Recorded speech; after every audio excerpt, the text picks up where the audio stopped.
Welcome. My name is Antigone Ladd, and I'm pleased to be your host for another in our continuing series of weekly programs from the Adams County Historical Society. Our programs this year have run the gamut from the earliest days of Adams County history through the Civil War, through World Wars I and II, and to contemporary times. We thank you who have been loyal supporters. We are now drawing over 1,000 viewers every Thursday night, and we hope to continue the programs. We welcome your support in following our programs, and we hope that you will consider making a small donation to keep the programs running. We also hope that you will visit us in February 2023 to see our new facility, which will give you expanded research ability, a new education center, a new museum, and event center. So more to come. But we thank you for following our programs and being so supportive of the Adams County Historical Society. Our program tonight is a partnership between the Adams County Historical Society and the National Museum of Civil War Medicine. Our speaker is John Lustria.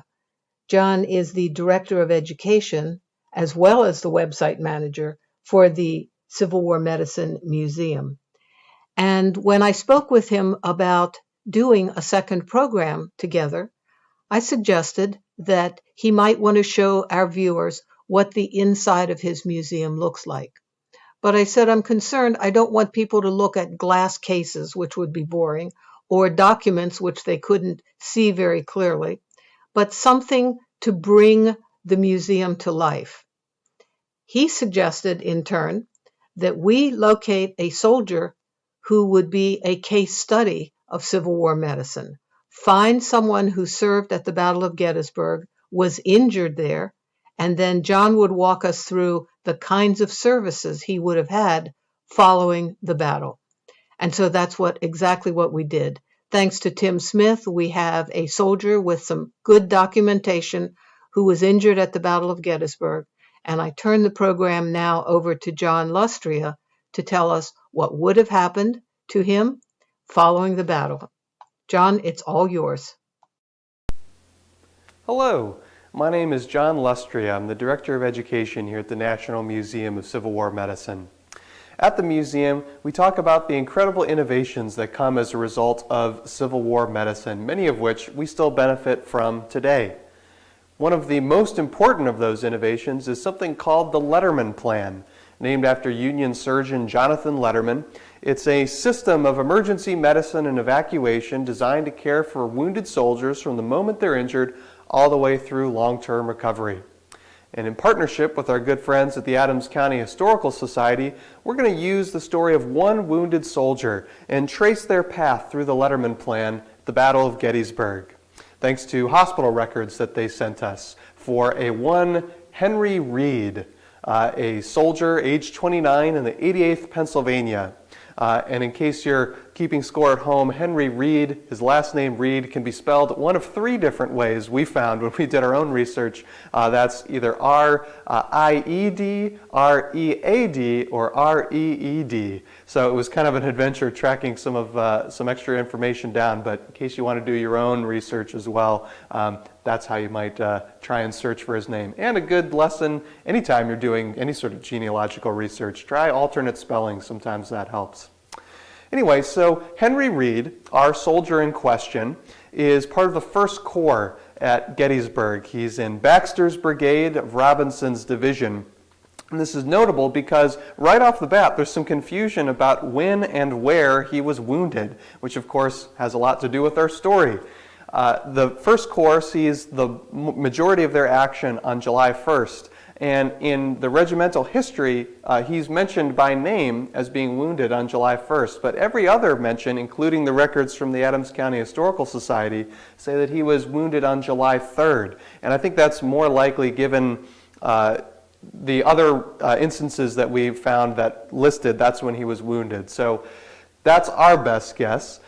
Now, where was he wounded? Well, the tricky thing is the 88th Pennsylvania is peripherally involved with the three major actions on July 3rd, and that is conflict in the morning at Culp's Hill. Baxter's brigade is sent over there to support the Union 12th Corps, and then they're on Cemetery Hill when the bombardment preceding Pickett's charge takes place, and the unit actually has to move to get out of intensive line of fire. And then finally, they go and support the center of the Union line to stall any potential breakthroughs during the Pickett's charge time. So he may have been wounded in any one of these actions. They don't see heavy fighting in any of them, but it's very possible a stray bullet or cannon shell or what have you may have found its way to Mr. Henry Reed. So the point I'm trying to make here is sometimes it's not always cut and dry where these things take place. So he's wounded somewhere behind Union lines. And the good news for Mr. Reed is that he would be surrounded by all manner of Union hospitals. So medical attention would have probably been quite quick to come to him. And this is where we get to the first part of the Letterman system, a field dressing station, which is what you see pictured behind me in our galleries. A field dressing station is supposed to be, ideally, and if there's anything that isn't ideal, it's a Civil War battle, but a field dressing station should be fairly close to the line of battle so that a wounded soldier doesn't have to go very far for medical attention.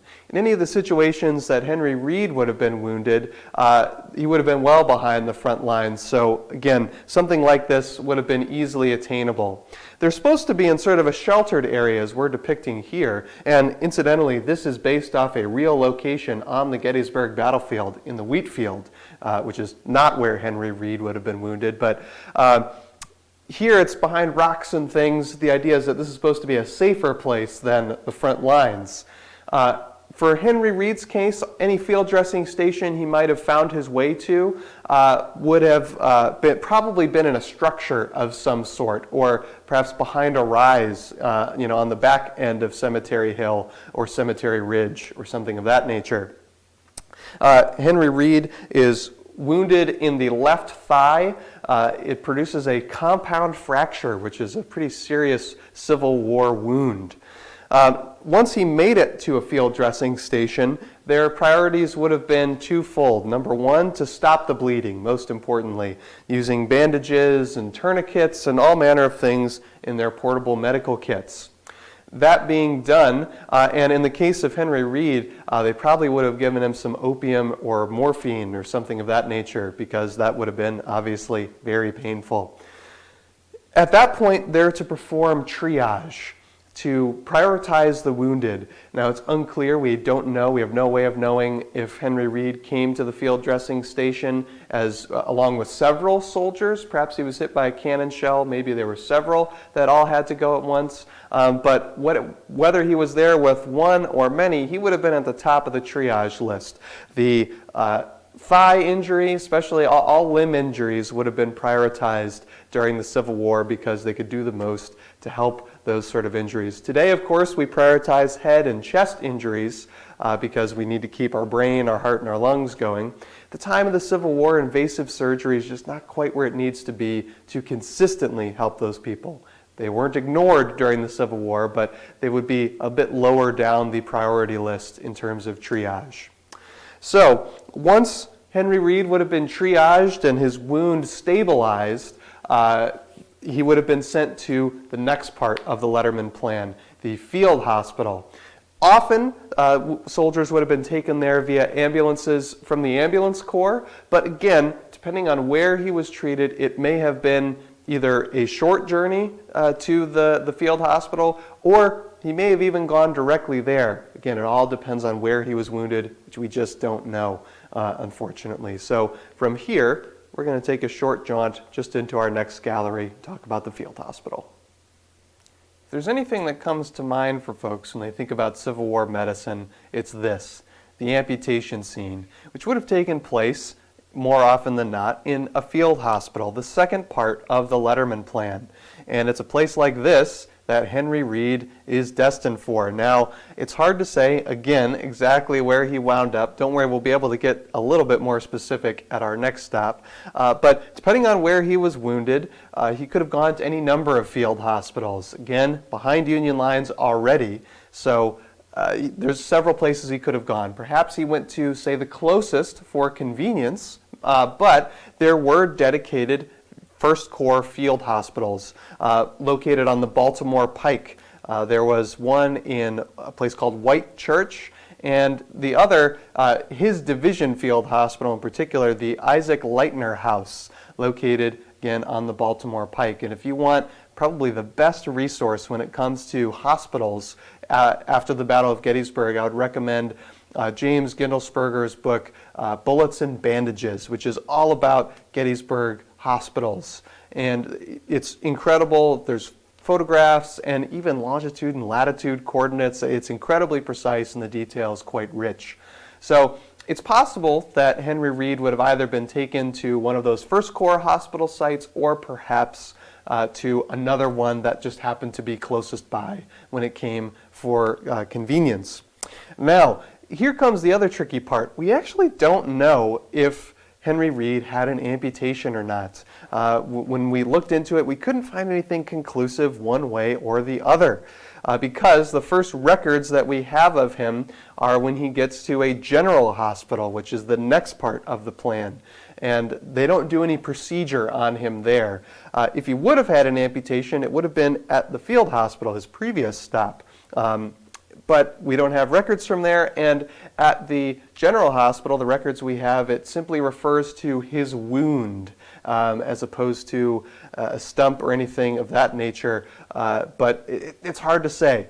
I kind of suspect he didn't because I feel like they would have said something a little bit more concrete about it even when he was, on his intake record at the general hospital, but it's entirely possible that he might have. A compound fracture of the thigh was more often than not grounds for an amputation. Now, let's talk a little bit about these because this goes a little bit into trying to figure out whether or not maybe this happened. So, right off the bat, something worth noting is that amputations were almost always done under the influence of anesthesia, and that's what you see happening over here on your right. Over 95% of Civil War surgery, and this goes for both North and South, over 95% of Civil War surgery used anesthesia. We're talking chloroform or ether, and that would be the first step really of any operation, at least after a tourniquet had been applied. So once the patient is out, the operation begins. Amputation, the most common surgical procedure of the entire Civil War. Over 60,000 performed during the conflict. This is again between both sides. That's about 15,000 a year, just shocking numbers. And it has to do, of course, with the type of ammunition used during the Civil War. When it strikes human bone, bullets, when it strikes human bones, it tends to shatter them as opposed to a clean break or a fracture.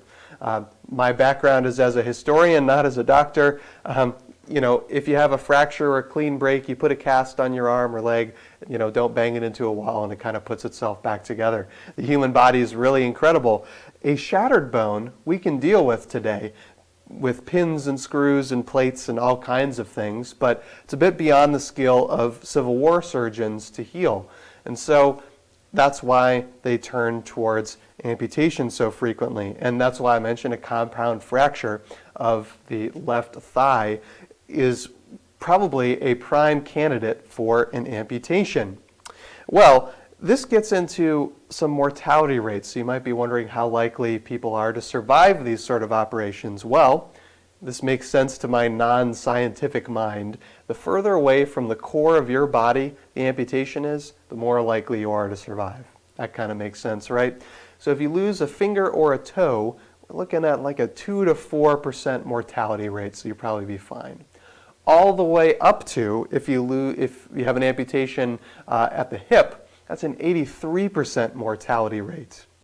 Now, the fact that it was such a high mortality rate and that these Civil War surgeons would have been aware of Crimean statistics, Crimean surgical statistics, and that procedure, an amputation at the hip, had a 100% mortality rate during the Civil War. And because those mortality rates are so high, they only performed 66 recorded hip amputations during the Civil War. So this gets to a theory as to whether or not Henry Reed would have had an amputation in the absence of any clarity from the records. It's possible that his wound may have been high up enough on his leg that perhaps the surgeons would have opted for a more conservative approach, a splint, and trying to just stabilize the wound, manage the pain, and see where it went from there in the hopes that maybe it would improve over time. Or perhaps they may have even tried an excision, which is another type of surgical technique. Those began to fall out of favor around the time of Gettysburg, but they did happen from time to time. An excision was removing the damaged pieces of bone. Even though the limb itself would be a little bit weaker, it was, like I said, a more conservative approach in the hopes that the remaining bone would stitch itself back together and the limb could be saved and they would have some functionality of the limb. Again, we don't know which of these options the surgeons would have opted for, but the fact that it was high up enough on his thigh suggests that they might have been encouraged to go more conservative with this route. Now, field hospitals on any battlefield are not designed to be permanent. The purpose of these is just to get patients into the nearest structure to the battlefield and then send them on their way to a more permanent, purpose-built hospital site. I mentioned earlier some of the First Corps hospital sites, White's Church and the Isaac Leitner House. This is someone's home and a church. These are not designed to be hospitals. So the goal, like I said, is to get the patients in and get them out as soon as possible. And we do know that Henry Reed spent some time in a field hospital until he checked in at a general hospital on August 1st to begin his long-term recovery. And we're going to head there next. Here we are in our general hospital gallery, next to the bedside of a patient who has just had, it appears, both legs amputated. Now again, we don't know if that happened to Henry Reed, but that's why we're here at his bedside.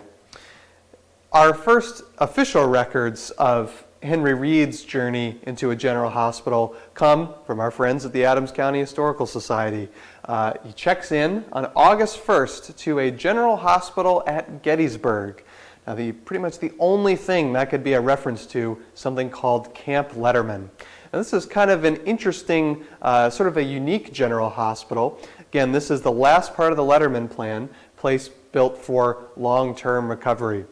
The Battle of Gettysburg, as I'm sure you know, the bloodiest single battle of the Civil War, 50,000 casualties in 3 days. A unique situation, a uniquely massive number of casualties calls for a unique sort of hospital. And so the Union Army leaves the Gettysburg area in pursuit of the Confederate Army not long after the battle, but there's still lots of people that need treatment, and they can't leave fast enough to go to more permanent general hospitals, which traditionally would have been in larger cities, your Philadelphias, your DCs, or your Richmonds, places like that. So, to kind of assist with this, it's ordered that they create a massive tent hospital, a place called Camp Letterman, as it comes to be known. And this is ordered July 6, 7, 8, somewhere in that range, not long after the battle's over. It's not completed until July 22nd, Camp Letterman is. And it's a massive facility, several tents to hold the patients. There's a whole kitchen area, an embalming tent, quarters for the surgeons and nurses that come to Gettysburg to care for these soldiers. When it's all said and done, when Camp Letterman finally closes that November in 1863, all told 20,000 patients would have come through there, an incredible number, one of whom was Henry Reed. Now, when he arrives, he's checked in by Union surgeon John M. Jacobs. And we weren't able to find a whole lot of information about him either. The closest match we found, there was someone in the 8th Pennsylvania Cavalry who we saw resigned earlier in the war, and we theorized perhaps to become a surgeon. But that also might not be the same person, but it was a John M. Jacobs from Pennsylvania. So enough pieces add up that it seems a credible theory at least. So the case notes that are in the document that the Adams County Historical Society sent us, and I'm going to read from my notes here just to make sure I get them right. He's checked in Ward 2, bed number 19. In the General Hospital at Gettysburg. Like I said, the wound condition is, quote, very good, and it's in a very healthy condition. So good news for Henry Reed. And he was treated with tonics, so not a whole lot of detail there, as well as cold water dressings being applied to the wound. And that was a preferred method of treatment for surgeons back then, a cold water dressing. It thought that it, combination irrigated and also kept it clean to some degree. Now it's worth mentioning probably here that germ theory hasn't really been discovered yet, so their ideas of cleanliness in the 19th century are not how we might think of it today. And as a result, disease and infection was rampant.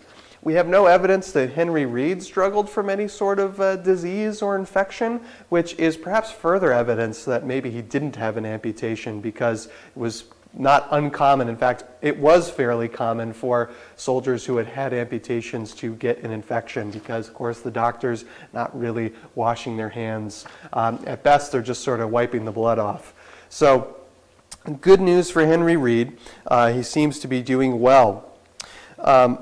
And that's we don't have any other records from him until September 5th, so a whole month later after he had checked in, when he is discharged and sent on to another general hospital, almost certainly in Philadelphia.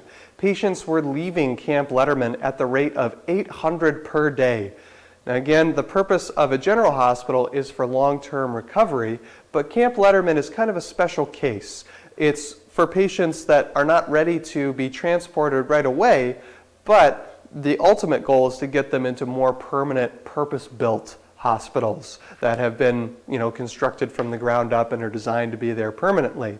So the Camp Letterman is built directly next to a railroad, and train cars are literally leaving constantly to take patients onto Philadelphia, which is where the railroad there connected to, and was the site of some of the largest general hospitals in the North, Satterley Hospital and Maurer General.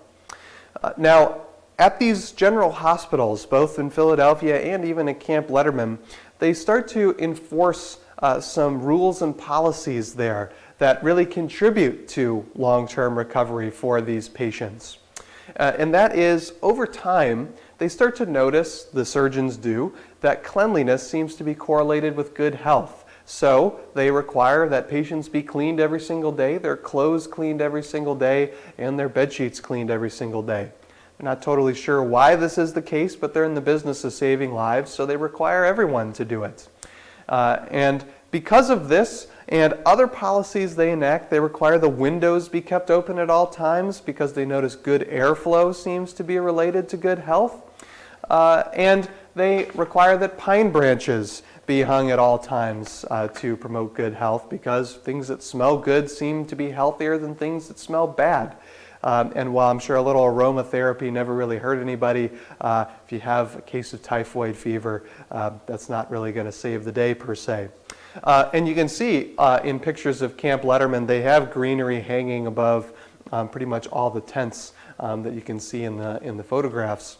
So because of all of these innovations and rules that they require, the mortality rate in these general hospitals is only about 8%.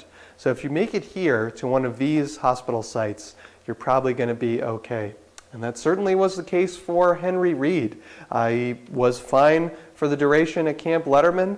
Basically no other notes other than his wound is in good condition. And when on September 5th, when he's sent on to the next general hospital, He was presumably discharged from the Army not terribly long afterwards, even if his leg wasn't amputated. You don't imagine it would have been fairly sturdy to upkeep with all the marching that was needed. And we do know that he survives until 1896 when his wife applies for a pension. So Henry Reed was the beneficiary of the Letterman Plan. It served him well, as it served many soldiers well. And today, that same structure, field dressing station, field hospital, general hospital, which provides first aid, stabilizing surgery, long-term recovery, that same skeleton still used by our military today. It's been updated, of course. We know about germ theory. Our ambulances are, motorized vehicles or helicopters. There's all kinds of ways that it's been improved, but the flow and the way that we think about removing casualties from the battlefield, that comes more or less directly from the Civil War.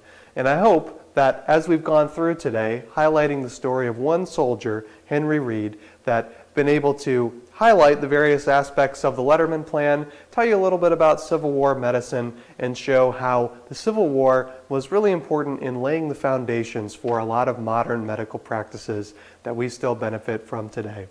So thank you so much for tuning in today. Again, I'm John Lustria, the Director of Education here at the National Museum of Civil War Medicine. Love to have you come pay us a visit. And thanks to our good friends at the Adams County Historical Society. It was great to work together and looking forward to doing more in the future.